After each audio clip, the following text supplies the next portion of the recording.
La France, terre de baguettes, de bérets et d'une beauté à couper le souffle. Imaginez-vous flânant dans les rues pavées de Paris, avec l'odeur du pain frais flottant dans l'air et les artistes peignant sur les rives de la Seine. Mais la France est bien plus que des clichés. Derrière chaque coin de rue, chaque monument, se cache une histoire riche et complexe. Des châteaux majestueux aux cathédrales gothiques, chaque pierre raconte une histoire de gloire et de défaite, de foi et de rébellion. C'est une nation tissée des fils de l'histoire, une tapisserie riche en victoires et en tragédies, en révolutions et en romances. Les batailles médiévales, les révolutions qui ont secoué le monde, et les histoires d'amour qui ont inspiré des générations, tout cela fait partie de l'âme de la France. Dans ce tourbillon, nous allons entreprendre un voyage dans le temps, explorant les événements clés et les personnages emblématiques qui ont façonné ce pays captivant. De Jeanne d'Arc à Napoléon, de Louis XIV à Marie-Antoinette, chaque figure historique a laissé une empreinte indélébile sur le tissu de la nation. Des anciens Gaulois à l'ère moderne, nous découvrirons les secrets et les histoires qui rendent la France si unique. Les Gaulois, avec leur bravoure et leur culture distincte, ont jeté les bases de ce qui allait devenir une grande civilisation. À travers les siècles, la France a évolué, s'adaptant et se transformant tout en conservant son essence. Préparez-vous à rencontrer des rois et des reines, des empereurs et des révolutionnaires. Chaque règne, chaque révolution a apporté son lot de changements, façonnant la France que nous connaissons aujourd'hui. Les rois et les reines ont construit des palais somptueux, tandis que les révolutionnaires ont renversé des régimes pour instaurer de nouvelles idées de liberté et d'égalité. Nous explorerons de grands palais et des champs de bataille, tout en découvrant comment le passé continue de résonner dans la France d'aujourd'hui, que nous connaissons et aimons. Les palais, témoins silencieux de la grandeur passée, et les champs de bataille, où tant de vies ont été changées, nous rappellent constamment l'importance de l'histoire dans notre présent. Alors, attachez vos ceintures et préparez-vous à être émerveillés. Notre voyage ne sera pas seulement une exploration des faits historiques, mais aussi une immersion dans la culture et l'esprit français. Chaque étape de notre parcours révélera des aspects fascinants de la vie française, des traditions culinaires aux festivals colorés. Notre aventure à travers l'histoire de France commence maintenant. Préparez-vous à plonger dans un monde où le passé et le présent se rencontrent, où chaque histoire est une pièce du puzzle complexe qui forme la France. Bienvenue dans ce voyage extraordinaire à travers le temps et l'espace, où chaque moment est une découverte et chaque découverte une célébration de l'esprit français. Bien avant que la tour Eiffel ne perce le ciel parisien, avant que le château de Versailles ne scintille de mille feux, la terre que nous connaissons sous le nom de France était habitée par un ensemble de tribus celtes connues sous le nom de Gaulois. Ces fiers guerriers, connus pour leur bravoure et leur amour de l'indépendance, étaient une force redoutable dans l'Europe de l'âge de fer. Leur société, bien que considérée comme barbare par les Romains, était étonnamment sophistiquée, avec des artisans qualifiés, des druides qui pratiquaient une religion basée sur la nature et une forte tradition orale qui a permis de préserver leur histoire. Mais le monde des Gaulois était sur le point de changer à jamais avec l'arrivée d'une nouvelle puissance sur la scène, Rome. Jules César, l'ambitieux général romain, jeta son dévolu sur la Gaule, désireux d'étendre la domination de la République romaine. Ce qui suivit fut une série de conflits brutaux connus sous le nom de guerre des Gaules. Vercingétorix, un chef charismatique qui parvint à unir les tribus souvent divisées contre leur ennemi commun, mena la résistance gauloise.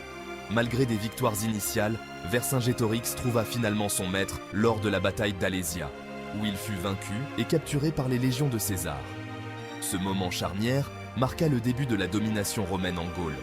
L'influence romaine eut un impact profond sur la région. Le latin, la langue de Rome, devint la base de la langue française. Le droit, l'architecture et la culture romains laissèrent une marque indélébile, façonnant le tissu même de la société gauloise. Section 4. La France médiévale, l'héritage de Charlemagne. Charlemagne, souvent appelé Charles le Grand, est l'une des figures les plus emblématiques de l'histoire médiévale. Son règne a marqué un tournant décisif dans l'évolution de l'Europe. Après la chute de l'Empire romain, une nouvelle ère s'ouvrit en Europe, le Moyen Âge. Cette période, souvent perçue comme une époque de ténèbres et de déclin, a également été un temps de transformation et de renouveau. Les structures politiques et sociales de l'Europe ont été redéfinis, et de nouveaux royaumes ont émergé des cendres de l'ancien empire. Du chaos émergea un puissant souverain du nom de Charlemagne, couronné empereur du Saint-Empire romain germanique en l'an 800. Son couronnement par le pape Léon III symbolisait non seulement la restauration de l'Empire romain en Occident, mais aussi l'alliance entre l'Église et l'État. Charlemagne a travaillé sans relâche pour consolider son pouvoir et étendre son influence. Charlemagne, qui signifie Charles le Grand, était une figure imposante, au sens propre comme au sens figuré. Mesurant plus de 6 pieds de haut, il était non seulement un guerrier redoutable, mais aussi un administrateur habile et un visionnaire. Son règne a été marqué par des réformes militaires, économiques et culturelles qui ont laissé une empreinte durable sur l'Europe. Il unit une grande partie de l'Europe occidentale sous son règne, établissant un vaste empire qui s'étendait de l'Espagne actuelle à l'Allemagne. Charlemagne a mené de nombreuses campagnes militaires pour défendre et étendre ses territoires, consolidant ainsi son pouvoir et assurant la stabilité de son empire. Son administration efficace et son réseau de comtes et de ducs ont permis de maintenir l'ordre et de promouvoir la justice. Chrétien fervent, Charlemagne encouragea l'éducation et l'alphabétisation, favorisant une période de renouveau culturel connue sous le nom de Renaissance carolingienne. Il a fondé des écoles et des monastères, où les moines copièrent des manuscrits anciens, préservant ainsi le savoir de l'Antiquité.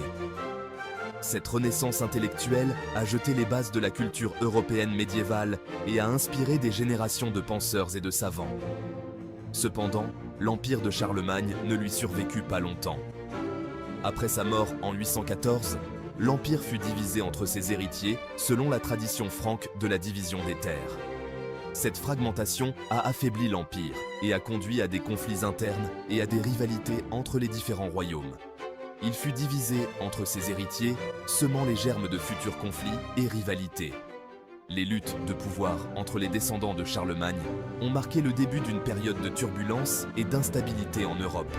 Malgré ces divisions, l'idée d'un empire unifié a continué à inspirer les dirigeants européens pendant des siècles. Pourtant, l'héritage de Charlemagne, en tant qu'unificateur et mécène des arts et des lettres, allait continuer à inspirer les générations futures. Son influence s'est étendue bien au-delà de son règne, façonnant la culture, la politique et la société européenne.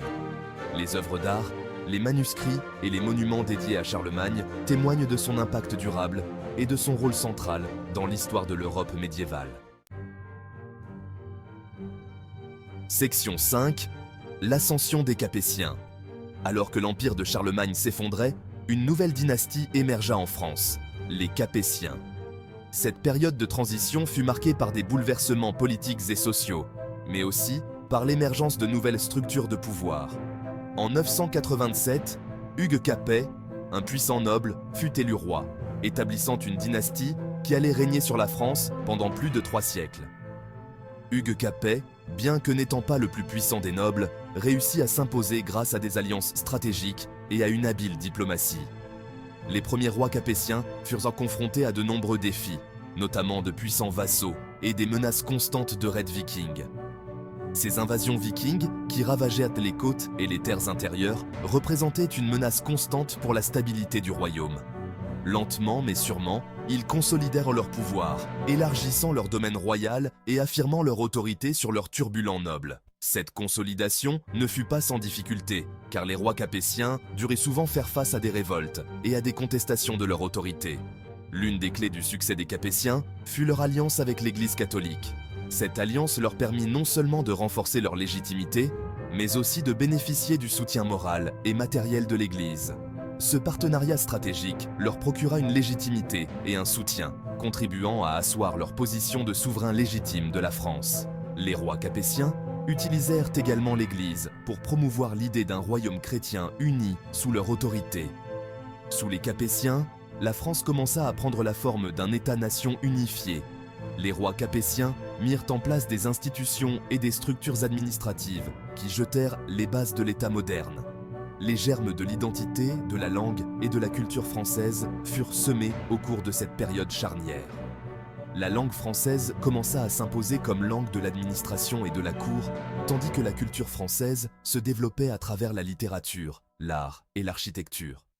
La cour capétienne devint un centre de culture et de pouvoir, attirant des artistes, des écrivains et des penseurs de toute l'Europe. Cette effervescence culturelle contribua à renforcer l'identité nationale et à promouvoir l'idée d'une France unifiée. Les rois capétiens durent également faire face à des conflits internes et externes. Les guerres féodales et les rivalités entre seigneurs étaient monnaie courante, mais les rois capétiens réussirent à maintenir leur autorité grâce à une combinaison de forces militaires et de diplomatie. La vie quotidienne des Français sous les Capétiens était marquée par des changements sociaux et économiques. L'agriculture restait la principale activité, mais le commerce et l'artisanat se développaient, contribuant à la prospérité du royaume. Les marchés et les foires devinrent des lieux importants d'échanges et de rencontres, favorisant les échanges culturels et économiques. Cette période vit également l'émergence de nouvelles villes et de centres urbains, qui jouèrent un rôle crucial dans le développement de la France médiévale. L'architecture médiévale française, avec ses châteaux, ses églises et ses cathédrales, témoigne de la richesse et de la diversité de cette époque. Les rois capétiens encouragèrent la construction de monuments qui symbolisaient leur pouvoir et leur grandeur. L'éducation et la connaissance furent également valorisées sous les Capétiens. Les universités et les écoles monastiques jouèrent un rôle clé dans la diffusion du savoir et la formation des élites. Les manuscrits médiévaux, souvent richement illustrés, sont des témoins précieux de la culture et de la pensée de l'époque. Ils nous offrent un aperçu unique de la vie intellectuelle et spirituelle sous les Capétiens. Les rois capétiens mirent également en place des systèmes juridiques et administratifs qui contribuèrent à l'unification et à la centralisation du pouvoir. Ces réformes juridiques jetèrent les bases du droit français moderne. La diplomatie joua un rôle crucial dans l'expansion et la consolidation du royaume capétien. Les mariages dynastiques, les alliances et les traités permirent aux rois capétiens de renforcer leur position et d'étendre leur influence. L'économie médiévale française connut également des transformations importantes sous les Capétiens. Le développement des routes commerciales et des réseaux d'échange contribua à la prospérité du royaume et à l'émergence d'une classe marchande dynamique. La société médiévale française était hiérarchisée, avec une noblesse puissante, un clergé influent et une paysannerie laborieuse. Les rois capétiens durent naviguer habilement entre ces différentes forces pour maintenir l'ordre et la stabilité. L'héritage des Capétiens est immense. Leur règne a jeté les bases de la France moderne, en posant les fondations d'un État centralisé et en forgeant une identité nationale forte. Leur influence se fait encore sentir aujourd'hui dans la culture, la langue et les institutions françaises.